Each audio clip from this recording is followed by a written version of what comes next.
তিস্তা মহাপরিকল্পনা বাস্তবায়নের দাবিতে ৪৮ ঘন্টা অবস্থান কর্মসূচি। তিস্তা মেগা প্রকল্প বাস্তবায়নের দাবিতে আগামী ১৭ ও ১৮ ফেব্রুয়ারি তিস্তা নদীর বাংলাদেশের অংশে ১০টি স্থানে ৪৮ ঘন্টার অবস্থান কর্মসূচি পালিত হচ্ছে। তিস্তা নদীর রক্ষার আন্দোলনে কমিটি এই কর্মসূচি ডাক দিয়েছে। আয়োজকদের দাবি, এতে লাখো মানুষ অংশ নেবে। তিস্তা মহাপরিকল্পনা বাস্তবায়নের দাবিতে ১৭ ফেব্রুয়ারি থেকে তিস্তা পাড়ের ১৩০ কিলোমিটার এলাকা জুড়ে জাগো বাঁয়ে তিস্তা বাঁচাই শীর্ষক ৪৮ ঘন্টা কর্মসূচি শুরু হয়। বিএনপির মহাসচিব মির্জা ফখরুল ইসলাম আলমগীর জেলা তিস্তা রেলওয়ে সেতু সংলগ্ন চরে সকাল ১১টার দিকে এ কর্মসূচি উদ্বোধন করবেন। বিএনপির ভারপ্রাপ্ত চেয়ারম্যান তারেক রহমান পরের দিন ১৮ ফেব্রুয়ারি সন্ধ্যায় সমাপনী কর্মসূচিতে ভার্চুয়ালি যুক্ত হবেন।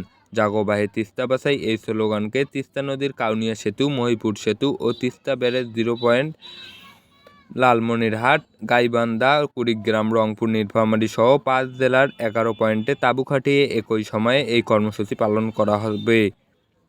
তিস্তা পাড়ের মানুষ জীবন কাহিনী অর্থাৎ তাদের আনন্দ বেদনার বিষয়গুলো নাটক ও সঙ্গীতের মাধ্যমে ২ দিনব্যাপী তুলে ধরা হবে, যা মানুষকে সংগঠিত করবে। রংপুর জেলা প্রশাসক বলেন, তিস্তা মহাপরিকল্পনা বাস্তবায়ন এ অঞ্চলের মানুষের প্রাণের দাবি। এটি নিয়ে সরকার কাজ করছে। রাদিয়ান আহমেদ, আলোকিত টিভি, রংপুর।